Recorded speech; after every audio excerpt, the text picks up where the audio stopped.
नमस्कार, मैं योगेश वर्मा। प्रभात टीवी में आप सभी का स्वागत है। भाजपा के नेताओं पर अपराध दर्ज करने की शिकायत के लेकर जिला अध्यक्ष ने सौंपा ज्ञापन। भाजपा के राष्ट्रीय अध्यक्ष जेपी नड्डा, राष्ट्रीय प्रवक्ता संदीप पात्रा, महासचिव बीएल संतोष, केंद्रीय मंत्री स्मृति ईरानी के द्वारा अपने ट्विटर अकाउंट में फर्जी दस्तावेजों के आधार पर व्यक्तियों के बीच देश में सांप्रदायिक द्वेष, अशांति पैदा करने, हिंसा बढ़ाने व नफरत को बढ़ावा देने के उद्देश्य से फर्जी खबरें फैलाने के विरोध में शहर कांग्रेस के अध्यक्ष कुलवीर सिंह छाबड़ा थाना कोतवाली पहुंचकर भाजपा नेताओं सहित प्रकरण में संलिप्त के विरुद्ध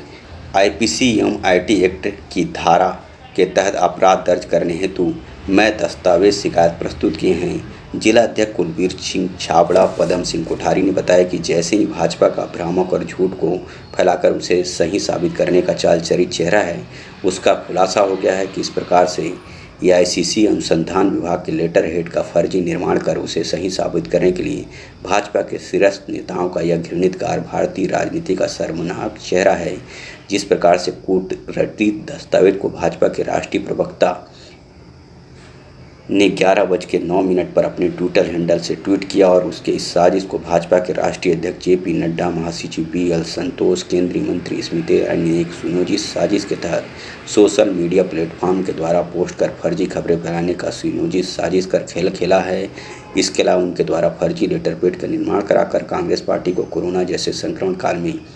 वैश्विक आपदा में राजनीतिक लाभ लेने के लिए बदनाम करने की साजिश पूर्ण कार्य किया है। इनके इस प्रकार के कृत्य और ऐसे लेटर हेड फर्जी निर्माण कराकर ऐसी सामग्री छपाकर प्रचारित किया गया जो नागरिकों के बीच अशांति फैलाने के कार्य की क्षमता हो, यह कार्य सिर्फ आपराधिक मंशा के साथ उपयोग किया गया है। भारतीय जनता पार्टी के राष्ट्रीय स्तर के नेता जेपी नड्डा और उनके साथीगण कांग्रेस की नीतियों को, कांग्रेस के वरिष्ठ जनों द्वारा बोले गए, संबोधित किए गए व्यक्तित्वों को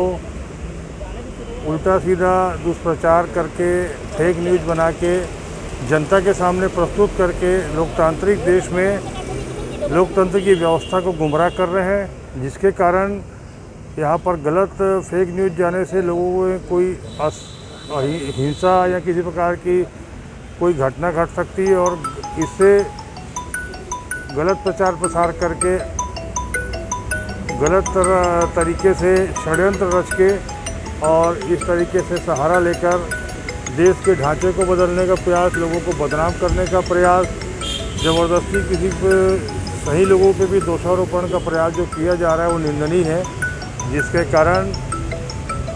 प्रदेश अध्यक्ष माननीय कांग्रेस कमेटी के श्री मोहन मरकाम जी के दिशा निर्देश पे हम सब ने उनके खिलाफ में एफआईआर दर्ज कराई है। भारतीय जनता पार्टी के जितने राष्ट्रीय स्तर के नेता हैं वो आए दिन कांग्रेस पार्टी के खिलाफ में, कांग्रेस पार्टी के हमारे राष्ट्रीय नेताओं के खिलाफ में, प्रदेश नेताओं के खिलाफ में आए दिन फेक न्यूज़ बनाकर लोगों को गुमराह करते हैं, लोगों को धोखा देते हैं। और अब जो है कोरोना काल में जब कांग्रेस पार्टी के एक नेता, कार्यकर्ता, हमारे राष्ट्रीय नेता, हमारे प्रदेश के नेता, हमारे जो ज़मीनी स्तर के कार्यकर्ता जब कोरोना काल में एक लोगों को मदद पहुंचाने का काम कर रहे हैं, तो उससे विचलित होकर भारतीय जनता पार्टी के जो राष्ट्रीय नेता हैं, चाहे नड्डा जी हों, स्मृति ईरानी जी हों, संदीप पात्रा जी हों, ये फेक न्यूज़ बना के कांग्रेस को बदनाम करने का काम कर रहे हैं। कांग्रेस पार्टी के पदाधिकारियों के द्वारा जो कांग्रेस टूल किट के संबंध में जो बीजेपी के न्यूज़ की फेक न्यूज़ है, उसके संबंध में एक अपराध पंजीबद्ध करने के संबंध में ज्ञापन प्रस्तुत उनके द्वारा किया गया है,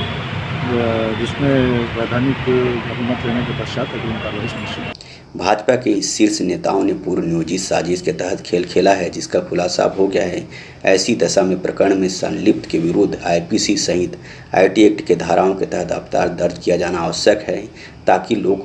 मर्यादा में साजिश का कोई स्थान न हो और सत्ता के मद में सत्ताधारी दल अपनी असफलता छुपाने के लिए कूटरचित दस्तावेज का सहारा नहीं ले सके। राजनांदगांव से प्रभात टीवी के लिए अंकालू साहू की रिपोर्ट।